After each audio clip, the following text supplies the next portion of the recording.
Hey, I'm Nico from Licks of the Beast, and this is an in-depth breakdown of Iron Maiden's Stranger in a Strange Land.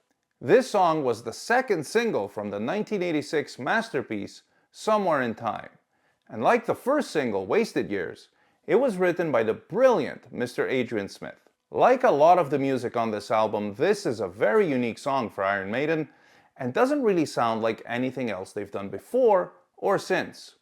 The tempo and groove, the chromatic main riff, the way they use arpeggiated chords and that bouncy riff in the pre-chorus, the long solo that starts slow then picks up, made even more impactful with Steve Harris's magnificent bass line. This song is a masterful composition, and it's a huge testament to Adrian Smith's brilliance as a songwriter and his importance to the band's sound, as well as their commercial success. The music video for Stranger in a Strange Land showed the band's then current stage show, including the inflatable Eddie head and hands that came out from underneath during the song Iron Maiden. And that video was a big reason why so many fans have always lamented the lack of an official live home video of the Somewhere in Time tour. The stage setup, light show, and costumes were just spectacular and truly captured the sci-fi, future-minded spirit of the mid-1980s. I just love everything about this song, and I think there's so much to be learned from it. So let's take a closer look, part by part. The drum and bass intro takes us back to Wrathchild, only this time it's a much simpler bass line, made up of a single note gallop over a very unusual mid-tempo groove, with Nico playing 16th notes on the hi-hat. A 2-bar long volume swell raises the tension and the anticipation for what's to come.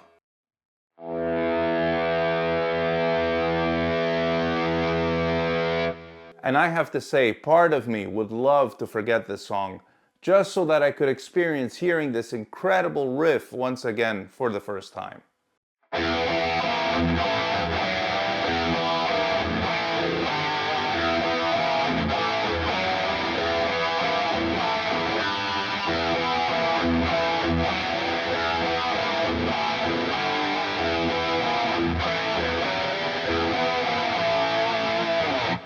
Adrian says he came up with this gem of a riff while he was in pain coming back from the dentist.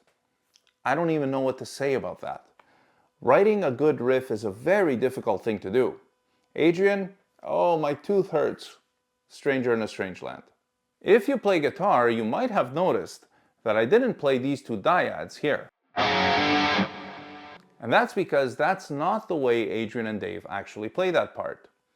People were playing it that way back in the day, and I guess it just got passed on like that over the years, with most people just taking it for granted that that's the way it goes. And it doesn't sound bad or anything. It still sounds like the riff, but it's just less fluid, and the jagged sounds of the no-root power chord doesn't quite have that same dreamy, flowy vibe.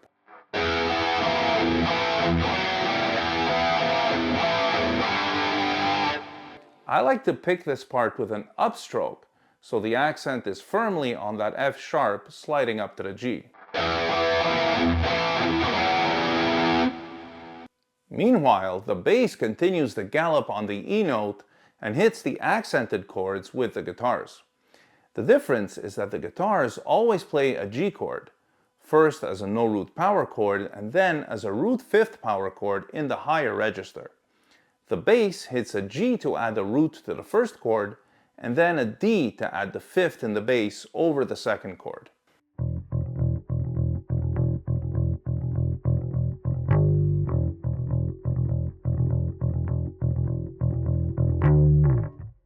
This accomplishes two things. First, it supports the guitar chords by adding a root where it's missing, and a 5th over the chord in the higher register to avoid having it sound too detached from the rest of the riff. Secondly, it kind of ping-pongs the chromatic part of the riff by having it go back and forth from G to D.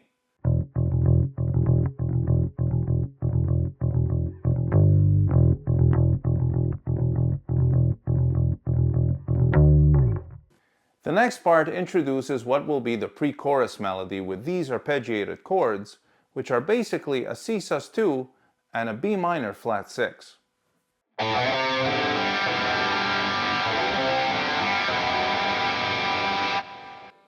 The bass plays the same thing as distinct single notes to make it really stand out as a melodic motif. The only difference is where the guitars are playing a D, the bass plays an F sharp.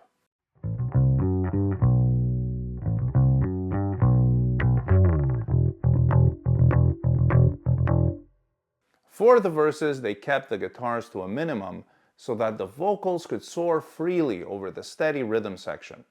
And it's just a D over E chord let ring after a little slide from D.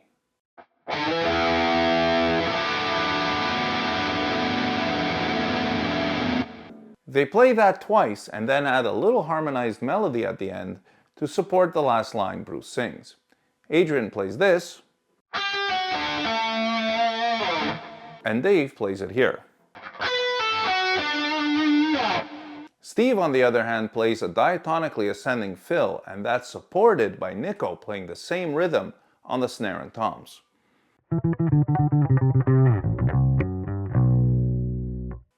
The pre-chorus starts with the riff they played during the intro,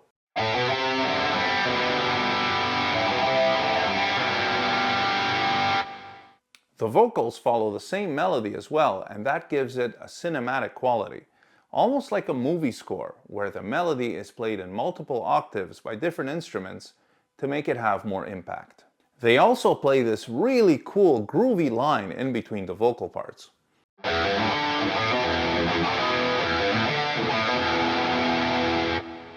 Let me show you that part again a little bit slower.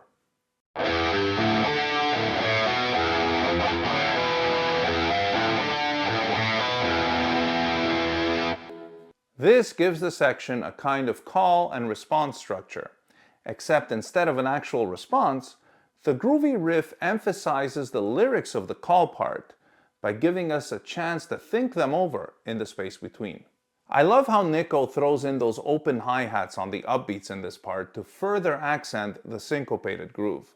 The second verse is the exact same as the first, only at the end of the pre-chorus, they don't go back to the groovy riff, but instead go to a build-up from B to D that leads to the wonderfully catchy chorus, which is sung over the main riff.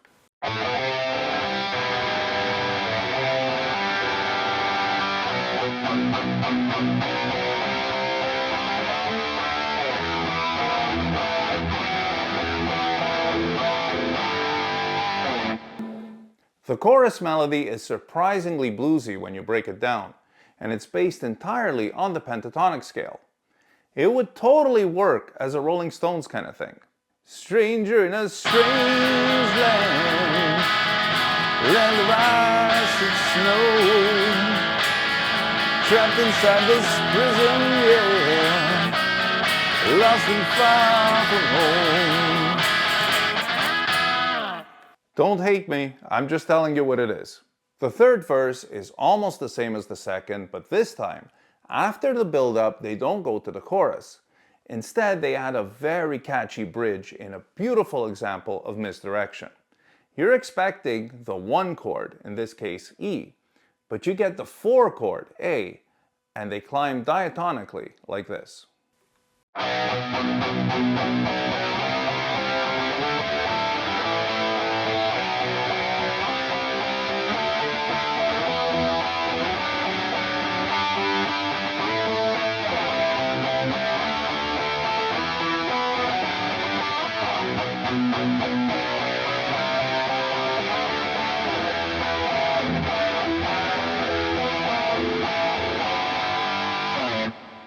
That bridge section has a really interesting feel because the guitars are playing straight 8th notes all the way through, and the bass keeps a steady gallop underneath. Now let's talk about that wonderful instrumental section. This part is one of the real highlights of the album, and that's because it's just so memorable. The way Bruce glides from E to D and back to E on the last word of the chorus, leading into the change to halftime feel. Nico's perfectly sparse yet interesting drum beat, and Adrian and Steve both starting the solo on the 5th, B, over the E minor chord. All of these things combine to create this really dreamy soundscape that just brilliantly conjures up images of a barren, frozen land. The chord changes here are E minor, D, D, and the again.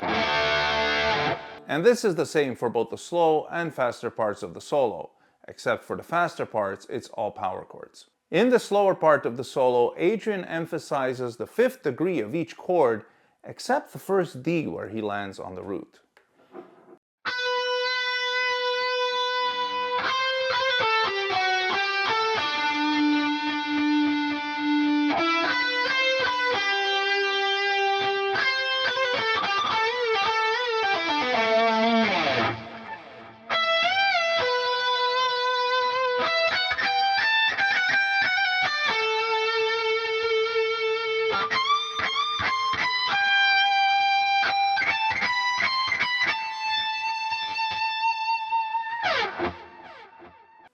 Steve Harris's bass line here is a little reminiscent of what he did during Dave's first solo in Powerslave. It's almost a solo of its own, but it beautifully supports Adrian's melodic lines by outlining them to add texture, yet never stepping over them.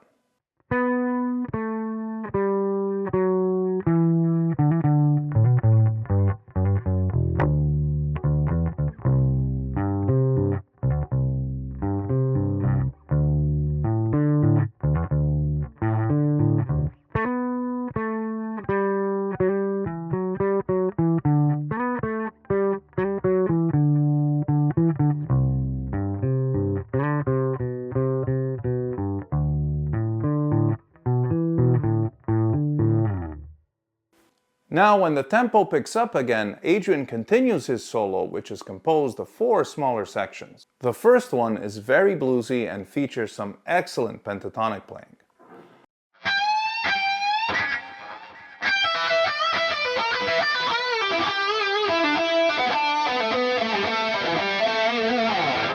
The second shows Adrian's wonderful sense of timing and syncopation. It's almost a lazy lick, so the key to this one is to be careful not to rush it.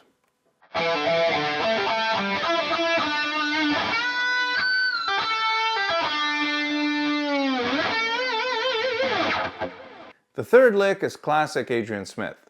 He combines a circular lick made up of fast 16th note groupings with a slower, more melodic lick to obtain a push-pull effect that keeps the listener on their toes.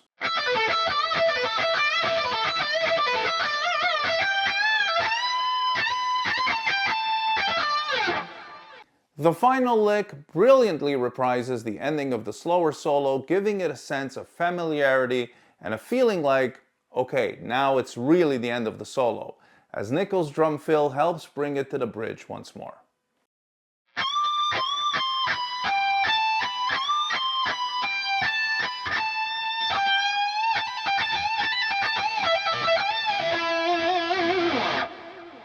The climbing progression and driving beat of the bridge keeps the momentum going as they come out of the solo. Had they gone right to the chorus with its dragging beat, it would have felt perhaps a little anticlimactic. So this was a very clever move in terms of the song's arrangement. The last chorus repeats a few times, and this is one of the very few Iron Maiden songs to end on a fade out, with Adrian playing some beautiful ad-lib style fade out licks.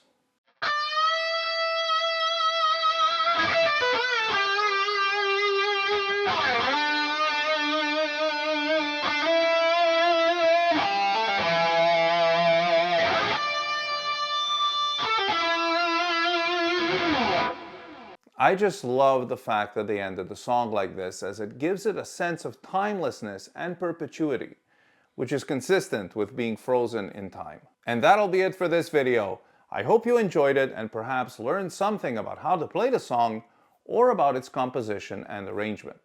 Let's keep the conversation going in the comments section. Thoughts, questions, first-time reactions, all that good stuff. As always, thank you all so much for watching, and do stay tuned for more licks of the beast.